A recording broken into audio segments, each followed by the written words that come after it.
again, the Toronto International Film Festival hit the streets of Toronto, giving cinema goers and movie buffs 11 days of film-loving magic. From the hottest stars from Tinseltown to some of the most high-budget and artistic films the silver screen has seen in years. ANOKHI Magazine's arts and entertainment editor, Matthew Currie, was a part of all that film frenzy. ANOKHI Pulse TV speaks to Matthew about his thoughts on some films from the South Asian lineup this year and a Hollywood film that definitely stood out from the crowd.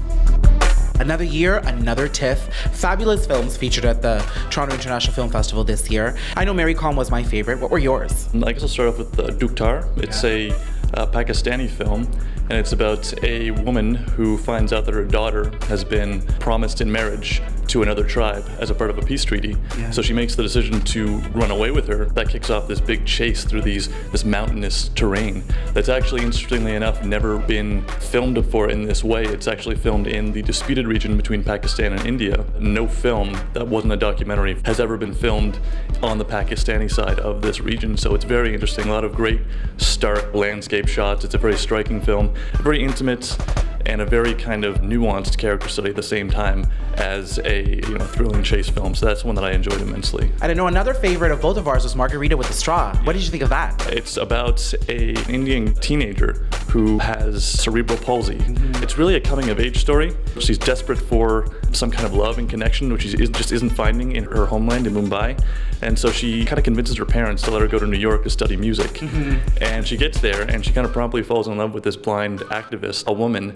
And it's just about this very life-changing relationship that she has, and then how, after that relationship happens, she relates back to her parents back home. It's not specifically about the fact that she has cerebral palsy. It's not about the fact that she has a relationship with another woman. They said you could take those elements out of it entirely, and it would still be about just this coming of age of this woman, the confusion, and the kind of grasping for it to find who you are. It's just a very human film, a recognizable film, and it's inspirational but also very genuine and very grounded, and that's what I appreciated about that. And I know the story is inspired by Shonali's own family member who suffers from cerebral palsy. And I know MONSOON was one of your favorites too. What a visual spectacle. Again, I spoke with the director, and he said it was, he designed it specifically to be shown on this big IMAX screen, which is where it had its premiere. He's a Canadian director. He's just always been kind of fascinated by the monsoon. He just tracked the monsoon from where it forms, where it makes landfall, to where it goes to die in the clouds. He captures the way that these various people across India interact with it and how they rely on it, and at the same time it can be very destructive. It's a force that they need, a force of renewal. It's like their only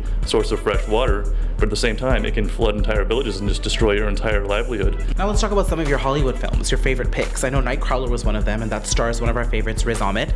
Yes, absolutely. Riz Ahmed is fantastic in this. The main star is Jake Gyllenhaal. He plays a guy named Lou Bloom, and he's just kind of an ambitious, sketchy young man who is kind of looking for how to make a mark in the world. One day he's just going home from one of his sketchy jobs, and he comes across a car accident. He sees these guys with cameras kind of covering it, and from there he gets in the world of what's kind of called underground crime journalism in LA. Riz's character really brought about the moral and ethical questions that I think those in the audience would probably bring about too. He absolutely was kind of ended up being the moral center. He ends up being kind of, I think, an audience favorite. He's the one kind of lightness, the kind of counterbalance to the darkness and the cynicism of the rest of the film. Honestly, I mean, we're talking about this very dark film, but it's also very darkly humorous. There are a lot of laugh out loud moments. I absolutely think that Jake Gyllenhaal might be finding himself with an Oscar nomination when the Academy Awards come on. He's gonna have a lot of competition from people like Benedict Cumberbatch in The Imitation Game, which is another biopic that was here at TIFF, and maybe Steve Carell for Foxcatcher, which again, another fact-based story. A lot of fact-based stories on both